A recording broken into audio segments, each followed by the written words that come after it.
This is day 2 for the X at-home workout program for week 3. So just like last week, we're going to do an SLDL, but this week we're going to add that eccentric portion to it. So eccentric for the SLDL also means on the way down. So everything's the same. Going to use a gallon.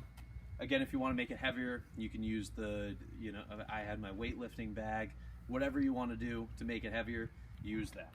So again, just like last week, this is the hinge position, but whatever leg is going back, in this case my right leg, is going to stay in line with my torso. So my left leg's my working leg. I'm going to keep that nice soft knee. I'm going to squeeze the fist of my left hand because that's on my working side, and I put the weight, or the gallon in this case, on my non-working side, so whatever leg goes back. So I'm going to squeeze everything, squeeze my butt of my leg that's down, squeeze my abs, and then go down for a 3 count, 1, 2, and 3, and then come back up. Again, keeping my ankle, knee, hip, and shoulder all in line on that leg that goes back. So 1, 2, 3. One thing to think about is just like on a row, when you get down to this position, some people have the tendency to let that shoulder drop. Keep that shoulder back just like you're in the bottom position of a row, right? Because it's basically the same thing. Row position is right here. The bottom of the SLDL position, it's the exact same positioning with your torso, so keep that in mind.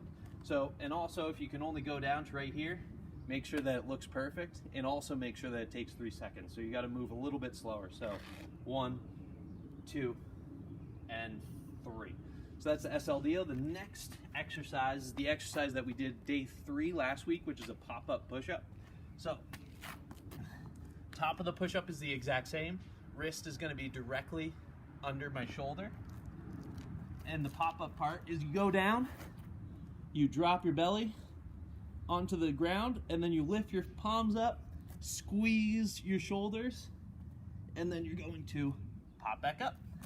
So the thing to think about, just like I said last week, you don't want to extend when you're coming off the ground. You want to keep everything tight. So even when don't relax when you're on the ground. So even when you're on the ground, keep everything nice and tight, your abs and your glutes. So when you pop back up, everything stays in line and in good position. So what I'm saying is don't do this when you pop up. You want to keep everything tight and pop up all in tension and all together, keeping your knee, hip, and shoulder all in one line. So the third thing in the A grouping,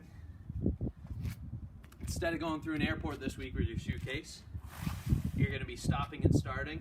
You're going through your security line, we'll say. So same thing as everything else with a suitcase carry, pulling that shoulder back, abs on, butt on, and you're going to take 1, 2, 3 steps forward, 1 step back, 3 steps forward, 1 step back, again for 50 feet. When you're taking those 3 steps forward, say if my first 3, my right foot steps back, my next 3, make sure your left foot steps back. Got to keep things even. So for part B, we're doing a go slow burpee. So that go slow burpee again, right? We go down, everything's the same, go down, get in that high push-up position, do a push-up, come up, and do the little hop at the top. So the go slow part is 1 foot, 2nd foot, push up, 1 foot, 2nd foot, and come up. Don't have both of them go out at the same time.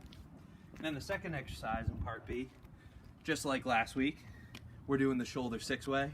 So I'm using golf balls again. You can use tennis balls, you can use the gallons, just don't go too heavy. This is all about the shoulder movement. So we're gonna go out to our side, out to our front, up top, out to our front again, out to our side, and then down to our pocket. Again, what we're trying to focus on, keeping our abs nice and tight, our butt nice and tight, everything staying in line. Our shoulders are pulled back.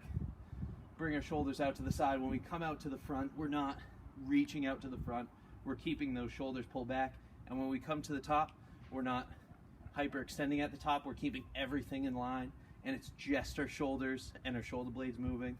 Then we come back to the front, come back to the side, and drop to the side. So that's day 2. Swipe over for day 3.